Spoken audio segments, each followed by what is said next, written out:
Welcome to Time to Talk Science and Medicine. This podcast is brought to you by the Translational Institute of Medicine at Queen's University, Kingston, Ontario. My name is Dr. Charlie Highmarch, and I'm an assistant professor and researcher at Queen's. And my name is Stephen Archer, and I'm a cardiologist and researcher, and also the director of the Translational Institute of Medicine at Queen's, which we call TIME. In this series, we're fortunate to talk science and medicine with some of the most accomplished translational researchers from Queen's University and beyond. We want to know what their dangerous idea, which is a concept that they're working on, which if true, would change the direction of research as they know it. But we also want to find out a little bit more about the person behind the discoveries. In previous podcasts, we've sat down with clinicians and basic scientists from Queen's and beyond to discuss a diverse range of research topics, ranging from cancer research to studies of cardiovascular disease, bleeding disorders, and the impact of animal care on human and animal well-being. We've even discussed particle physics with a Nobel laureate and healthcare reform with a former dean. Today, we turn our thoughts to the current state of the medical profession in Canada with a focus on how we train doctors and whether the way we do it currently is the best way to meet society's healthcare needs or even to train healthy, happy doctors. We have the great pleasure of having my friend, Dr. Tony Sanfilippo, with us today. Dr. Sanfilippo is a cardiologist. He also has served our community in Ontario as the Associate Dean for Undergraduate Education at Queen's for over 15 years. He's also an advisor for innovation and expansion in our medical school. Importantly, though, for today, he's published a book, which I've actually read, so that's a good start, called The Doctors We Need, and it's available in all good bookstores. Rather than dealing with the symptoms of the shortage of primary care physicians, the book highlights the underlying causes for the problem. Why don't we have the doctors we need? In this book, Dr. Sanfilippo guides us through the Byzantine process by which we currently train doctors, discusses the challenges of training adequate numbers of family doctors, and notes we have a system in which there's no clear link between how we train doctors and how many doctors we train versus society's need for doctors. So, Tony, thank you for coming on our podcast today. But before we get into your book, which we're fascinated to talk about, I'd like to ask you about your origin story. How did the famous Dr. Sanfilippo emerge? Well, thank you for this interview today. I appreciate being here. My origin story, I don't get asked that very often, but I'm a first-generation Canadian. My father immigrated to Canada shortly after the Second World War. He met my mother here, who's also first-generation Canadian. My grandparents are all from the same village in Sicily. So I don't have a background in medicine or in higher education, but like many others, my parents worked hard to give us the opportunity to become educated and to find our way in the world. And my dad built a business that still operates in Collingwood, Ontario. One of my brothers operates it. And we all worked in that business, my siblings and I. And out of that, we all went on to various careers thanks to my parents. I grew up in a small town. Collingwood at that time was only 8,000 people. So everybody knew everybody else. And there was a real sense of community. The major activities there were shipbuilding at that time. Not tourism as it is now, and farming. And so I grew up around folks who were very much family-oriented, were very much community-oriented, who worked hard to support their families. And I think that sense of community has really stuck with me. And I think your family business, was that in the produce? Yeah, my dad sold wholesale fruits and vegetables to stores and restaurants in the region. And the business still does in the Georgian Bay area. So how do you get from doing a produce business, working there, driving a truck, and which I think you also did for your dad, and even bricklaying? Yeah, I did some. Yeah, I had a number of jobs outside my family business, including masonry and laying bricks and working in construction. Yeah. So how did that set you up for your trip to Queen's University to become a physician? Well, it became obvious early in life that I was not a business person. I didn't want to work, but I was not. I didn't have the business sense that my father and brothers did.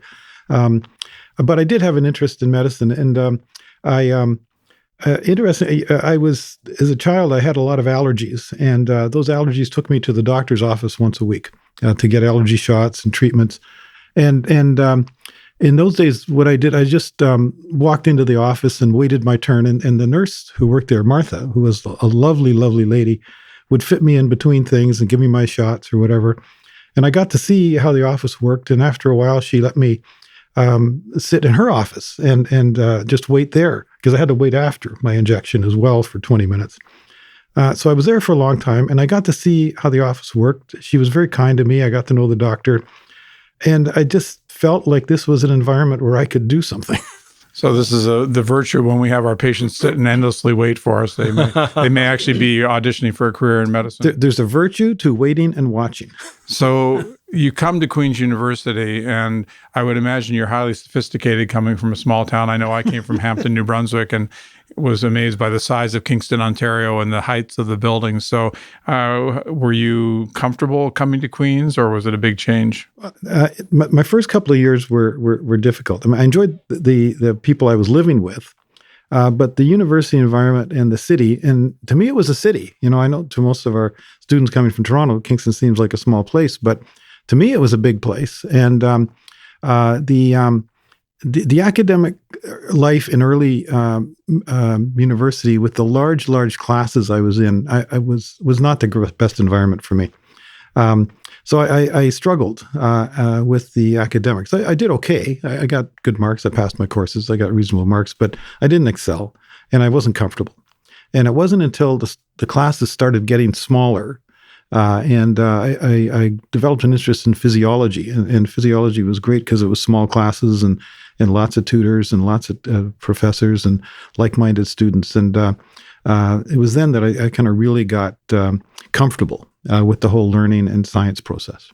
So to get into medical school now, people write MCAT exams, and they often take MCAT preparation courses, and they volunteer around the world doing all kinds of noble acts. How did you actually go from being an undergrad at Queen's to applying for medical school? How did that happen? Well, I learned the process through my classmates and other folks, but I wasn't initially successful. I didn't get in when I first applied, and you know, my marks were okay, but they weren't great, and I didn't have much of a resume really, and so once I didn't get in, I learned it was important to talk to the admissions dean, and at that time the admissions dean was Dr. Einerson. And so I went to talk to him, and I was sort of expecting a grilling, but instead I found a very kindly gentleman who just wanted to know me and just asked me about myself and my background, kind of like we're talking about now.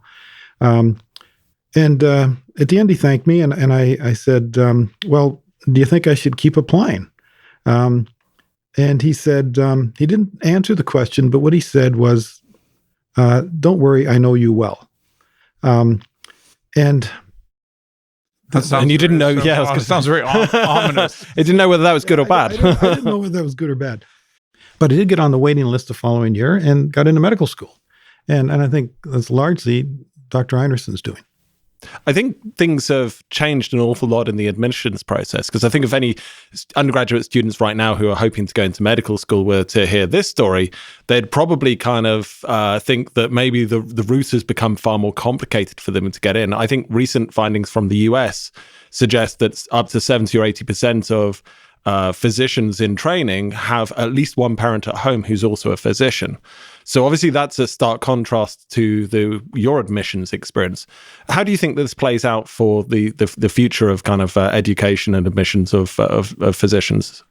Well, there's no question the admissions process has changed. The fundamental characteristics have been in place for a long time, including when I applied, but they've all become greatly accentuated and expanded by the tremendous pressure on medical school admissions. The number of applicants vastly outstrips the number of positions that are being offered, such that the competition is very much heightened, and students are becoming very, very aware of the process and the steps they should take to enhance their likelihood of admission. And I've tried to outline that to some extent in the book, but I think the effect that has had has been to detract us away from the attributes and the ability to identify the attributes that characterize the individual who is most likely to succeed and to be happy in a career in medicine. And it moves us towards an environment where folks who have resources, have support, have some inside knowledge are vastly have a great advantage in terms of their ability to get in. And so folks from those backgrounds and from more economically advantaged backgrounds do have a head start in this process. Now, that's not to say that folks from medical families don't make great doctors. They do. But so do folks from non-medical families and from all backgrounds. And we need people from a diversity of backgrounds in medicine. So I think our process, as I've said in the book, needs to go back to its roots, and our applicants need to as well. They need to think about what doctors actually do and whether these are careers that are really suited for them. So as we creep towards talking about your book, maybe I think for those of us that live in the medical world, it's hard to imagine not knowing about how doctors are selected and trained and what likelihood they have to go on if they get into medical school to become a practicing doctor. And how does that relate to the supply of doctors in society? So it's a bit of a big question, but as we try to weave those two lines together, the doctors that ultimately practice versus the people we take in to become doctors, like how many people are applying to Queen's? Do they all become practicing doctors? Do they get to pick what they want to do? So many questions, Tony. Okay. Well, the process in its fundamental nature hasn't changed in decades. And the key component to what you're talking about is the entry to the profession. And the entry to the profession functionally is the entry to medical schools. Because no one practices medicine without a medical degree. Medical degrees are the purview of universities, university-based medical schools. And the criteria by which those admission processes are carried out are individual to those schools, their admission committees. There is no sort of common accepted paradigm about how this should be done, although there are commonalities in the methodologies across the different schools. The other side of that is that almost everybody who comes into medical school becomes a doctor. The attrition rate from medical school is about less than 2%. So 98% or so of people who get into medical school find their way to the practice of medicine. But as medicine has expanded in terms of its specialties, it's now to one of over 130 different types of medicine. And in order to engage those, folks have to engage extra training after medical school. Decades ago, a medical degree was a license to practice medicine. Basically, people went out and practiced after they got their degree or a year or two of training. Now, of course, specialties require additional training that has been tacked on to the end. So the functional outcome of all this is that medical school entry is the portal by which the medical profession is staffed, and by which society's medical needs are met. Those criteria are based on the ability of a small committee that makes its own decisions in its university to deal fairly. And these folks are struggling to do a fair job, deal fairly with the glut of applications that they get. And the easiest way to do that, in the way that all schools use, is to start with academic accomplishment and whatever quantitative data they can acquire. And so GPAs are quantitative, they're numerical, they're easy to justify. MCATs, where they're used, are also quantitative, and they can stratify applicants. So they are a means of taking that large number of applicants and getting them into a number that can be looked at with greater scrutiny. And so students know this. And of course, students therefore feel and justifiably feel incredible pressure to accomplish academically. And they're able to find courses, methodologies, assistance to make sure that their GPAs and their marks are competitive. And the more resources you have, the more know-how you have, the better you are at doing that. The same holds true of the MCAT. The MCAT is still used by many, many schools. And there are numerous ways to learn how to do the MCAT and to get better at it. And you can do it multiple times, right? Just for our audience, what's the MCAT? The Medical College Admission Test, which is a test of background science and to some extent aptitude for medical practice that is run by an agency in the United States that is offered at multiple sites across the United States and Canada, costs significant amounts to take, but costs even more to prepare for because folks take courses. In fact, you can go off for 2 weeks and take courses in how to do best in the MCAT. So there's an incredibly competitive environment that is academically marks-based. And the other side of this is that folks are choosing courses based on the marks that those courses offer. And so unfortunately, people are moving away from courses they might want to take because they can't get the same marks as they would in another course. If you take a science course, a math course, you can get a very, very high mark. If you take philosophy, forget it, right? Nobody's going to take a course where the average mark is, or the highest mark is like the mid-80s. They want to take a course where the highest mark is 99. And they know that. That's all out there. Yeah, and certainly as somebody who's engaged in, I guess, preclinical education, I teach undergraduates science, and we see not only a problem of grade inflation, where all of the candidates for medical school and 90% of these students want to go to medical school, they all try and jostle in the high 90s. So it's very difficult for us to differentiate them from each other because they're all stellar students. But also there's the phenomenon of bird courses, where courses you can fly through. There's websites that will allow you to select the path of least resistance, the minimum number of steps required to maximize your grades. And this presumably is all part of the same problem. Yeah. We're not offering the URL for our listeners for the bird course. But so there's like 4,000 or so people apply every year to Queen's for 100. Queen's gets more than that. Okay. What are the numbers? Queen's gets several thousand. Yeah.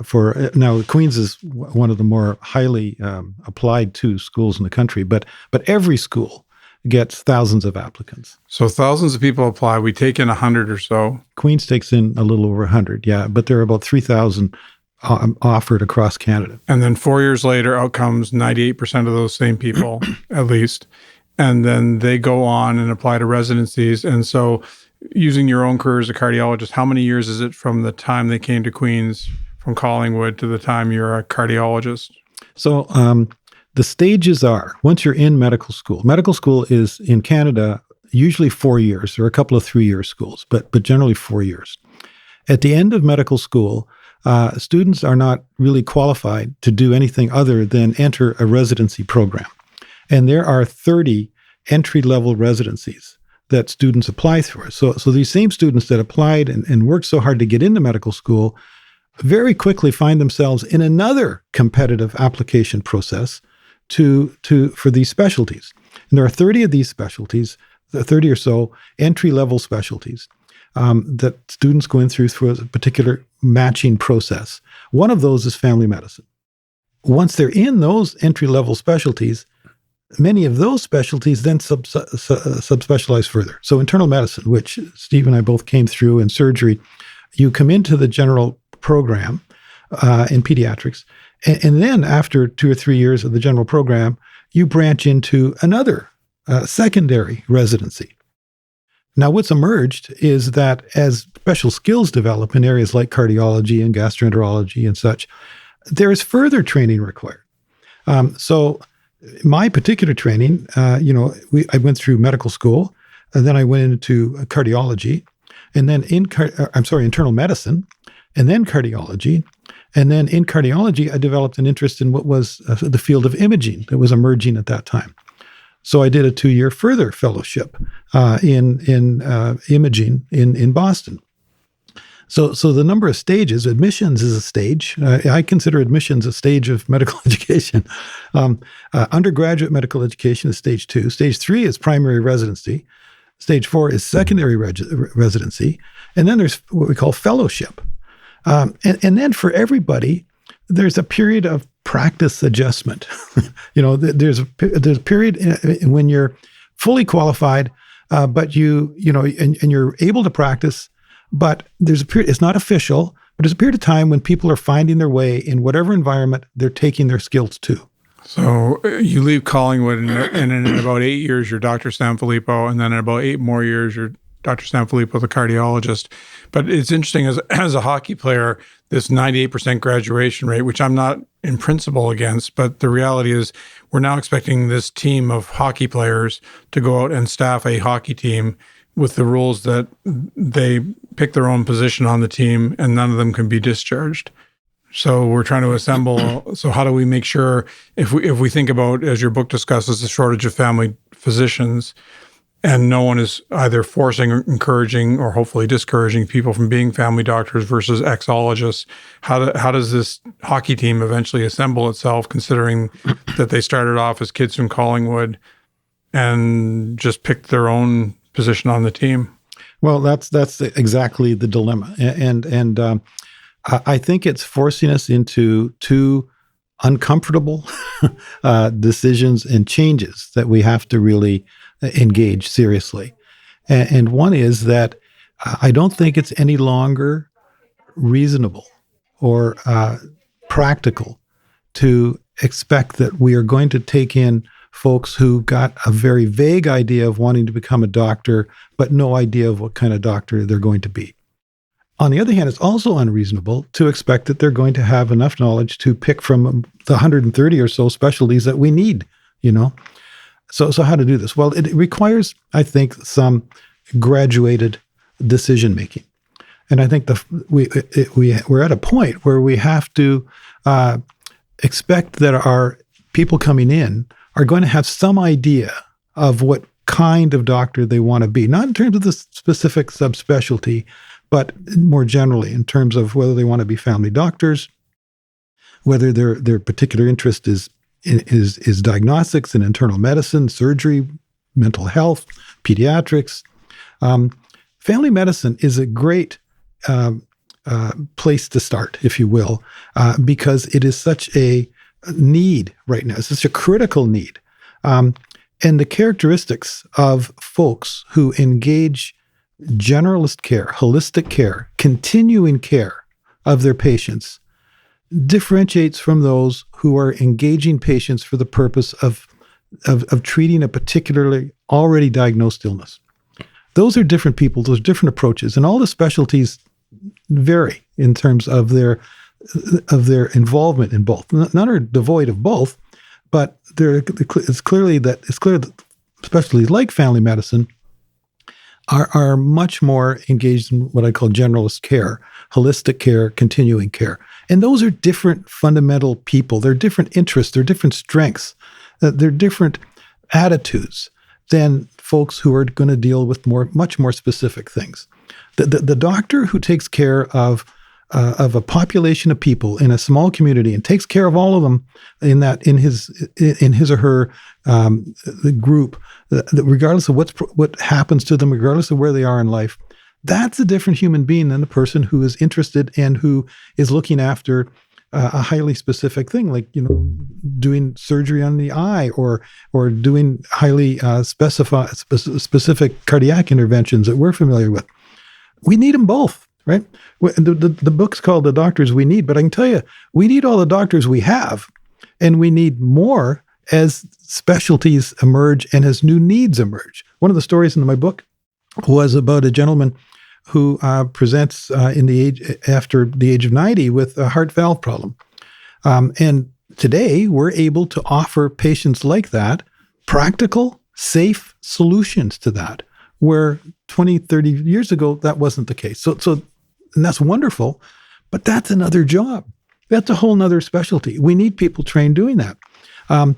So we need many more doctors than we're currently providing, but we need, and across a wide variety of things. Family medicine is the obvious upfront need right now. So your talk of specialization is a perfect segue into my next question. I want to turn my attention to your new book, which is entitled The Doctors We Need, Imagining a New Path for Physician Recruitment, Training and Support. Can you tell us why you wrote this book? Do we not already have the doctors we need? I'm really wanting to focus on a sketch of the medical landscape in Canada in 2025 in terms of doctor shortages. So I wrote the book. The book emerged out of 15 or 16 years of work in medical schools and working with our medical school here at Queen's, but also with very closely with the leaders of schools across the country, and seeing what struggles were emerging in the admission, education, and subsequent training of students as they came in and then went on to become doctors. And these issues around admissions, around training, around the lack of connection between what we're doing in medical school and what society needs became obvious to me. I lived in two worlds. I live in the world of medical education, which is university-based, which is based on decisions made in usually small groups in isolation of the overall environment. And I also live in the world of healthcare, where I see the needs that patients are having. And I try to describe some of those in the book. And my two worlds, I weren't connecting. They were running in parallel. I work in both, but I work in parallel in both. And they're clearly interconnected in that, learners are involved in delivery of healthcare. Healthcare is supplemented by learners. They work in parallel, but they're not connected. The university-based world and the worlds of all of these smaller groups that are involved in the process of training doctors is isolated from the needs of society. The society is crying out for more family doctors, and it needs more doctors in general. There's no connection back to the pipeline. And the book was written with the idea of clarifying that deficiency and talking about some of those causes. And I use deliberately stories of patients and doctors to illustrate it, because I think that's what brings it to life. And frankly, my background as a teacher is based on, telling stories and talking about cases and talking about examples. And so the book is written with that in mind. But we have I think a desperate deficiency of communication within our system. We have many, many organizations involved in the process of educating doctors, but there's no oversight to it. It's kind of like the old, parlor game of telephone, where someone whispers a message to someone, that person whispers it to someone else, and it goes around the room. Everybody involved is well-intentioned. Everybody on good faith is trying to be reliable to that message. But by the time it gets to the end, it's completely garbled. It's completely different. And it's only because no one is paying attention along the way. Everybody's doing their job. Everybody's passing it off to the next person. But no one's stopping and saying, hey, what are we doing overall? What's the real message? And are we really achieving the real message?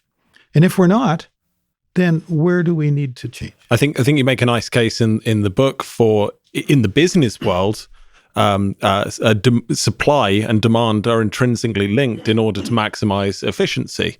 And of course, that's not the relationship's broken, and presumably it's because of the size of the machine that's working to take undergraduate students and turn them into specialized physicians. Yeah. So, in the world, if there's a demand, it's met, right? We've got lots and lots of examples where public demand for a resource, whether it's a luxury or a necessity, sparks a response, and it gives rise to a response to meet that need.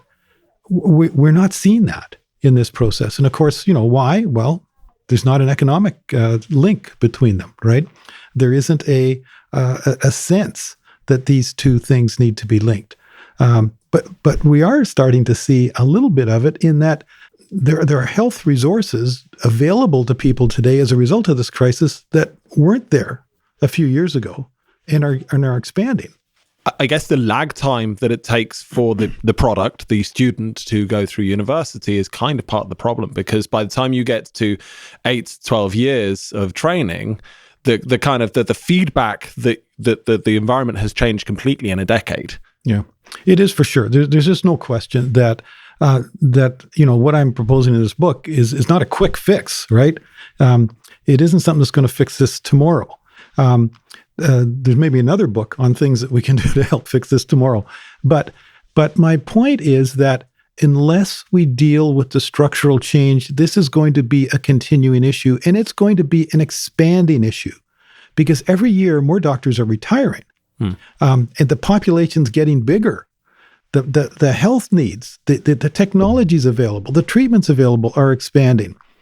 Unless we grapple with the foundational issue here, and accept that it's going to take a little time for it to come into play, unless we begin to grapple with that, this is not going to go away. It's going to get worse. So this reminds me, excuse me, it's cold season here at Queen's.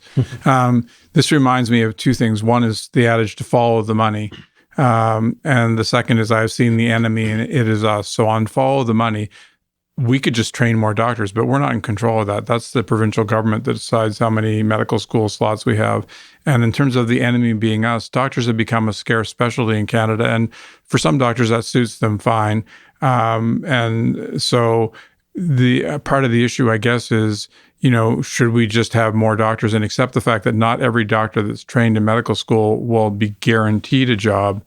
Because presumably, if every doctor is called doctor, some are good, some are bad, and some are indifferent.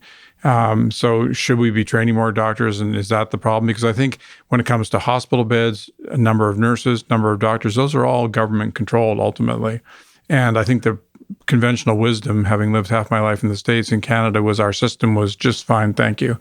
And we were training enough. We had enough beds, enough doctors, enough nurses. So how much is it a money government issue? And also, to what extent do doctors insist on being fully employed forever, and therefore we only train one per spot? Well, it's a bit of both. If I start with the funding side of it, you're quite right. If you follow the money, the funding of medical education is public. I mean, our provincial governments fund our medical schools to an extent beyond tuitions. I know medical students pay tuition; they certainly do. They incur debt, but the bulk of medical education is funded through public sources, through our provincial governments. They also fund residencies. They fund the whole thing, much of the whole thing. They have the capacity, I believe, to, and this is going to be controversial, but to be more prescriptive about the outcome they expect. Our provincial governments are representing the people who are not getting family doctors. They're using tax dollars that emanate from people who are not being served fully by the medical system. I think it's entirely in their right. In fact, I think it's their responsibility to say to the medical education process, hey, we expect some outcomes here in terms of the mix and number of doctors that we're producing, and to begin that dialogue. And I'll tell you, that could move things very quickly, because those dollars that come through are very influential in terms of what schools will do. The other side of it you're alluding to is the expectations of doctors, and can we imagine a time, even if we doubled or tripled the number of doctors that we have in Canada today, where there wouldn't be enough to do for the doctors that want to work and are willing to go out there and do things? And I'm having trouble even imagining that day, but I can imagine a day when not everybody's going to be able to do specifically what they want to do, where they want to do it, when they want to do it. And I think as a profession, and again, this may not be popular, but I think that we're entering an age where we need to prioritize the needs of people we serve, at least on an equivalent with our own personal interests and preferences. So, what's that mean? That means that we should be looking around for what's needed in our communities as opposed to just what we want to do, and be flexible in terms of how we provide it. That doesn't mean you can't have a wonderful career and have lots of flexibility. I mean, medicine has, it's just an incredible career in the sense of being interesting, of being rewarding, of being respected, but also of having flexibility about what you do. I mean, we have the capacity to work in various different clinical settings, doing different things, learn different things, to teach, to do research. I mean, it's an incredible privilege, and just recognizing that with that privilege goes a need to provide the services that are required of the people that we're serving, I think is something we're going to have to engage more avidly. Yeah, I think it better be the medical profession that figures it out, because otherwise you wind up with a situation like Quebec where you're basically being told where you can practice and what type of doctor you'll be. And I think hopefully we'll figure that out. But enough about teasing that we're going to talk about the book. So we set this complicated stage that sort of inspired this book. But on this podcast, we like to ask our guests, what's their dangerous idea? So this dangerous idea, and I think you have multiple, but what's the sort of dangerous idea as pertains to the combination of the training of doctors and ultimately provision of the doctors we need? If I could, there's three. Okay. There's three. Only because you're a friend. Usually well, there's more. Our Nobel laureate only had one dangerous idea, Tony, but we'll give you three. There's more, but I'll one is about admissions, right?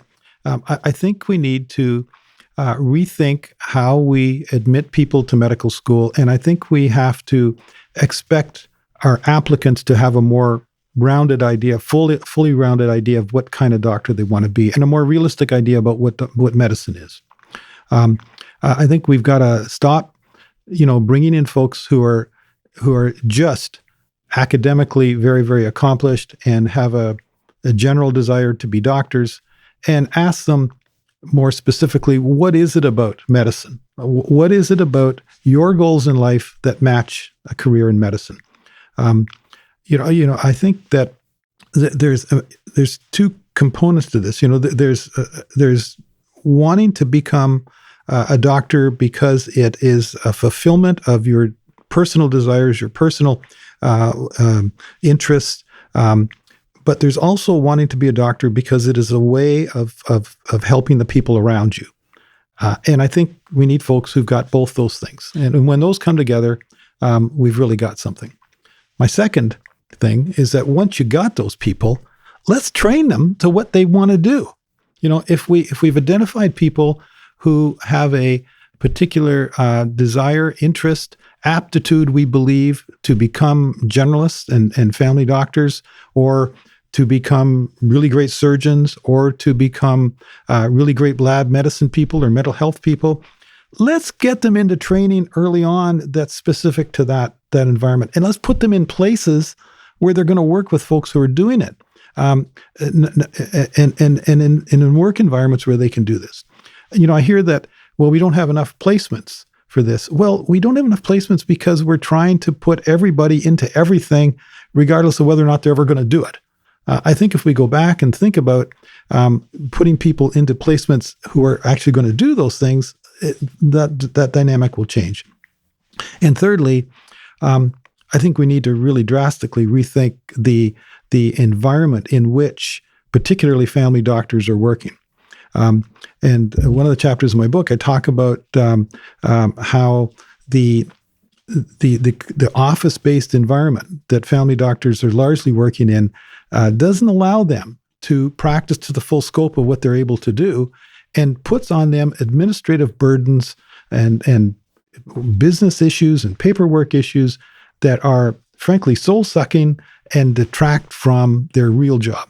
We've got people who are spending time filling out forms rather than seeing the next patient. That's a travesty. So, and feeding on from that travesty, as you know, I'm not a physician, but I work in the Department of Medicine as a cross-appointed faculty member. I have many colleagues who are medical professionals and many friends as well. So reading this book, I imagined I wouldn't necessarily learn too much about the medical educational landscape in Canada. I thought I kind of knew enough.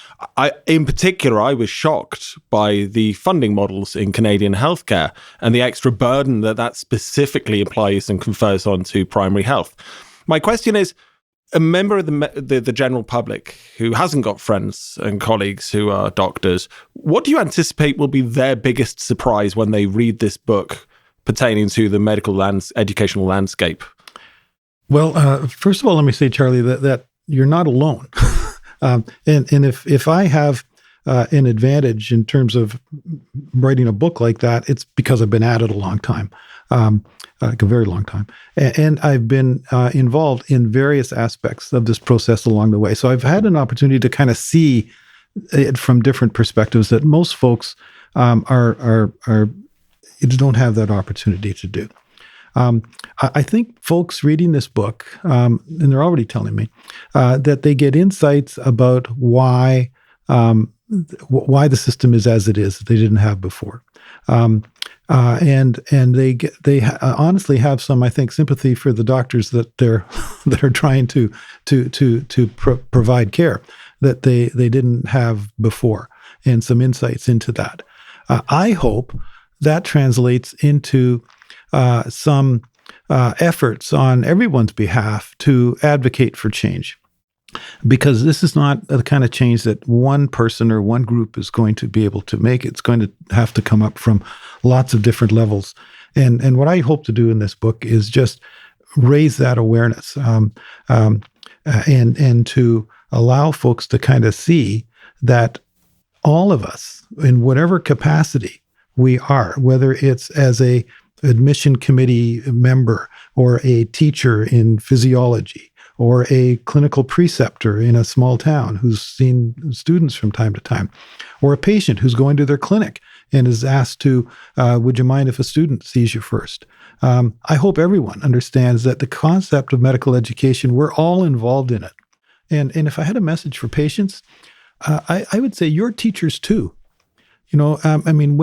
When a patient comes to a hospital and sees a medical student or a resident is involved in their care, that is an incredible learning opportunity. And that's a privilege that student is providing. It's a gift. And those encounters can have incredible effects on those learners. And so they're part of the process too. We're all part of the process of producing these doctors. Whether we're patients, whether we're administrators, whether we're politicians, whether we're teachers in medical school, whether we're doctors working in a small town on our own, we can all be part of that solution. Yeah, it is interesting on your dangerous ideas, Tony. We're, of course, in the non-podcast world, we're actually friends in the real world and get together for breakfast, a group of 5 of us every week, and talk about the problems of the world and how to fix them. And we've often talked about medical student admissions and how, medicine is a lot of work. There's not a lot of applause. You do it behind a closed door and you look after people and you're taking shoes on, putting and off and examining people. A lot of it's not very sexy and there's no sort of medal at the end of the clinic. Maybe gratitude from the patient, and yet we're selecting people that have achievement upon achievement. And we've often talked about whether it would be better to pick more people that have laid some bricks, so to speak, and that have, I remember there was a faculty member that fell right in front of KGH, and a bunch of students, not necessarily medical students, but in this real world story, walked right on by. And the kind of person that we want is the kind of person that when they see someone wipe out on the ice in front of the hospital, actually stops to help them, because in the end, if you're not interested in that humanistic side of it, you will not like a career in medicine. And you may be smart enough by far to do the job, but you will be unhappy because a lot of it is little acts of kindness done in privacy and being diligent, not necessarily brilliant. And I don't know if you'd agree. I don't know how you make an admission criteria for that. What you say is absolutely true.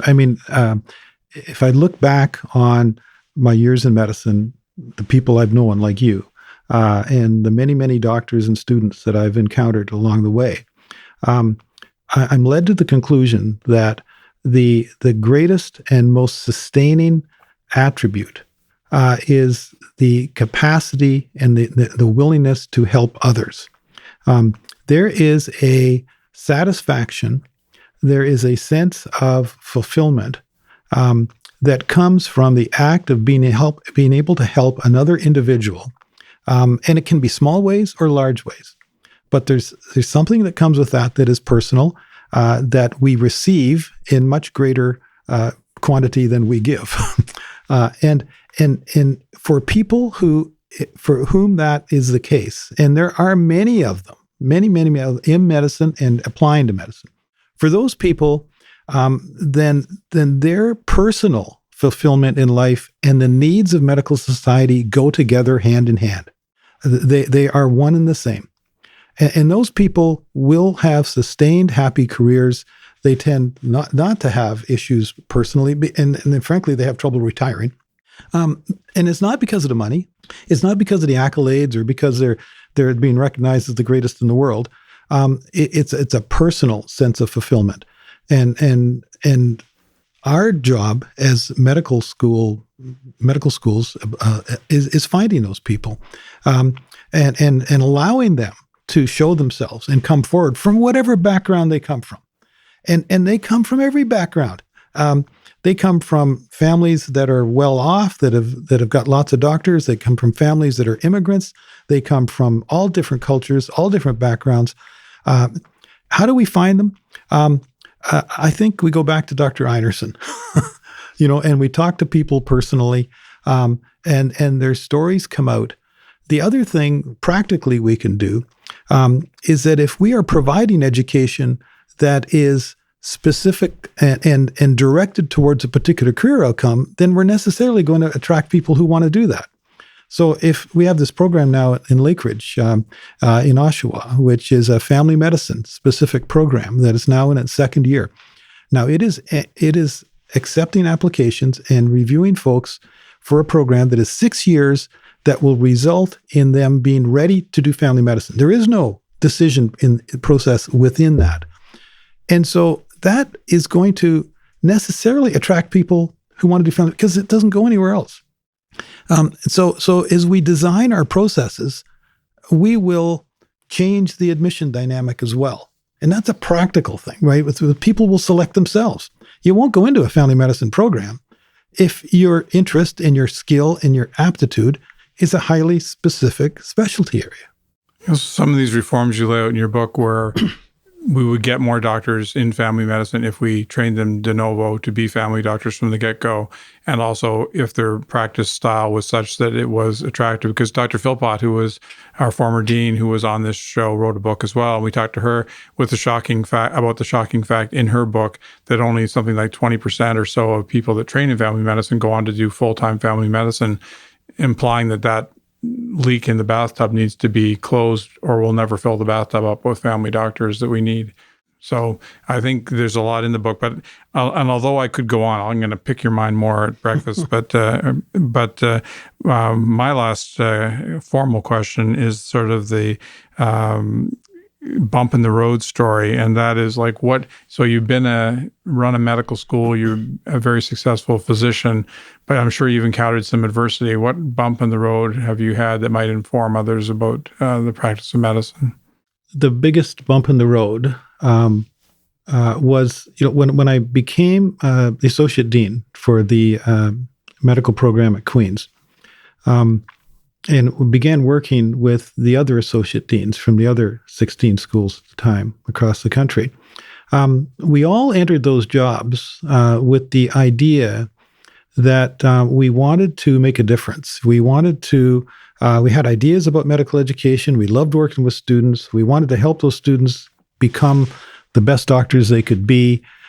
We had reforms in terms of what we wanted to do with curriculum. What we ran into were a large number of issues, largely much of which were related to accreditation issues, but on the ground things that were messy and didn't have a lot to do with actually producing good doctors. Our the process for medical school accreditation, most folks don't know, but it's a very involved process, which we need. We need accreditation. We need scrutiny. We need to make sure that schools are doing a good job. But the process has become very, very detailed. It takes lots of resources, lots of time. It's highly distracting. It makes it difficult to make change because change has to be done within the context of the accreditation process.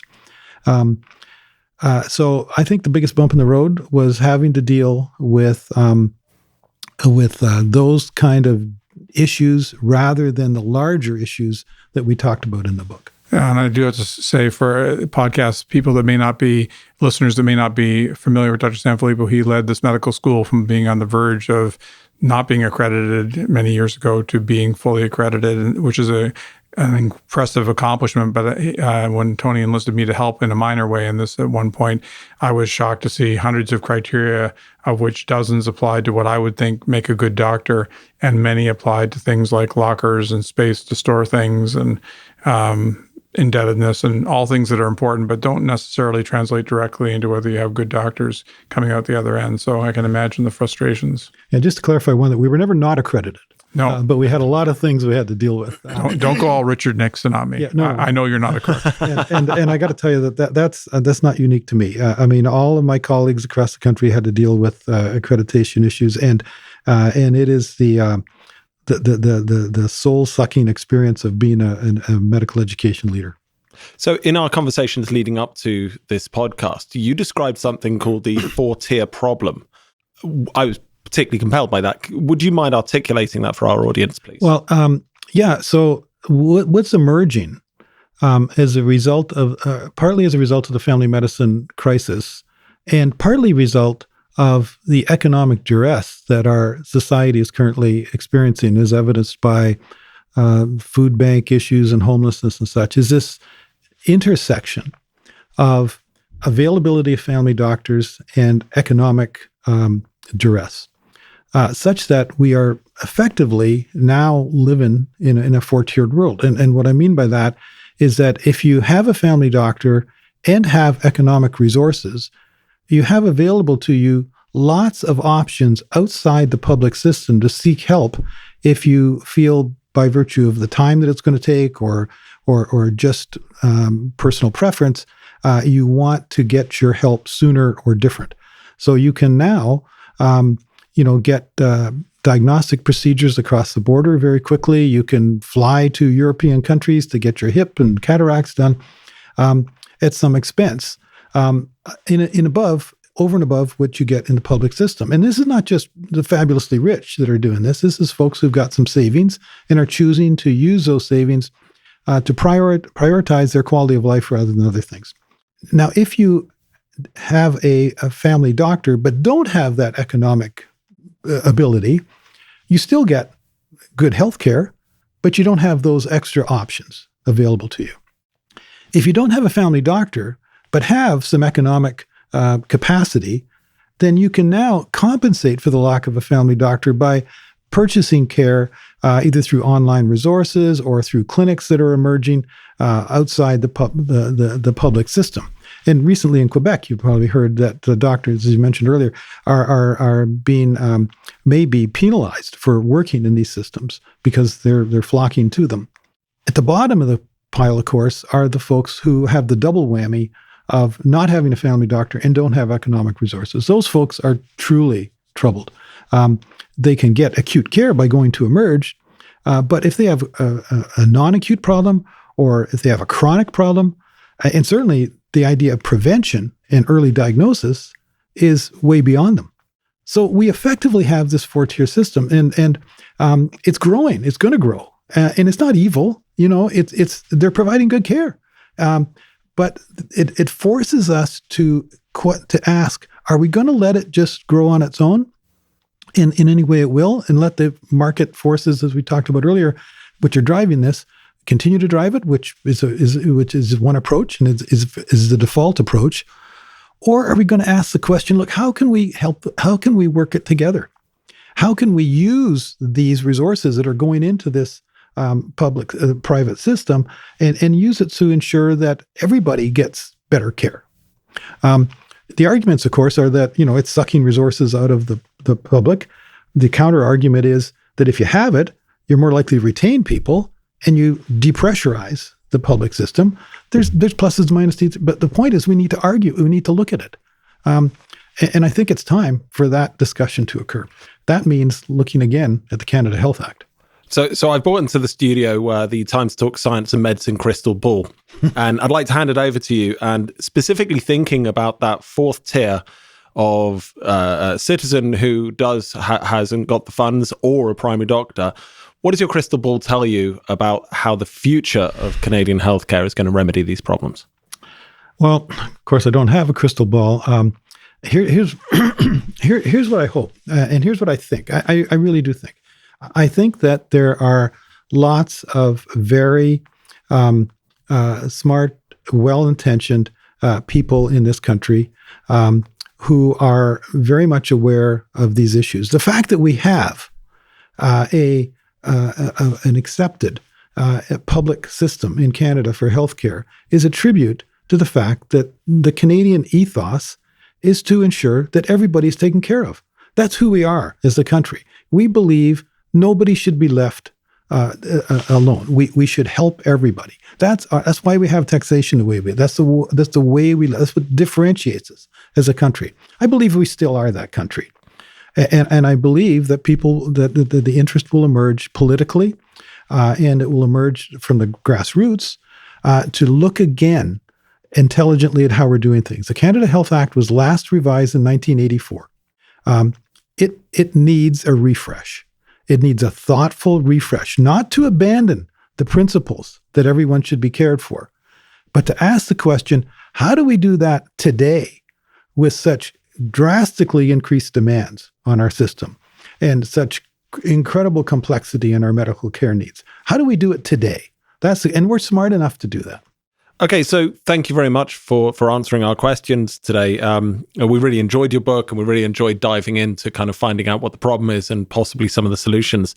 Before we wrap the podcast up, though, we'd like to get to know you a little bit more, and we've got some slightly silly questions that we'd like to ask you. So I'll kick off and say, what is your favorite meal? And can you actually cook that dish yourself? Oh, I have to weigh in. No, before he even answers, because if he says he can't, I'm going to have to call him out because we have a fruitcake competition every year. Oh, wow. And I can tell you that it's the only time Dr. Sanfilippo has ever appeared in the kitchen is for the fruitcake competition. So you go ahead and give your answer, Tony, but I'm going to be listening critically. Well, the answer to the second part is no. Okay, so let's get that out of the way right away. My favorite meal, plank salmon. I love salmon, and my wife is a wonderful cook, and I love everything she makes. But the plank salmon she makes is really good. But can you cook it? I can help in a pinch. I can find the plank. Okay, Tony. Here's another challenging question: what type of music do you like? And parenthetically, can you tell us what your favorite musical instrument is? Jazz. I like lots of different kinds of music, but I love what I call soft jazz, vocal jazz, the American Standard playbook, and trombone is my favorite instrument. And I understand you have a trombone yourself that you play. Yeah, I have a trombone. I play it. I don't pretend to be a musician or good at it, but I enjoy it a lot. I get lots of satisfaction from my music and my instrument, and I'm not good, but I like it. So if you could travel in time, would you go backwards or would you go forwards? Well, I've always had an incredible interest in history. So while it's tempting to want to go forward and see where things are going to be, I have incredible interest in I would have incredible interest in observing some great events of history and some great eras. Anything spring to mind? Well, I would love to be around at the time of Christ and hear some of his speaking and how he expressed his ideas to people at that time and in his language. I would love to have been in Abraham Lincoln's office around the time of the Civil War and the Emancipation Proclamation. I would love to have been around Winston Churchill when he was deciding how to bring people through the Blitz in England. there are lots of periods of time where critical things happened, where having been there and seen what actually happened, undiluted by the interpretation of history, would be fascinating to me. Okay, I have one final question. It's the most important question we asked all of our guests. If you were a cartoon character, which one would you be and why? Well, I guess I'd have to say Bugs Bunny, because his tagline was, "What's up?" That's a great answer. Thank you very much.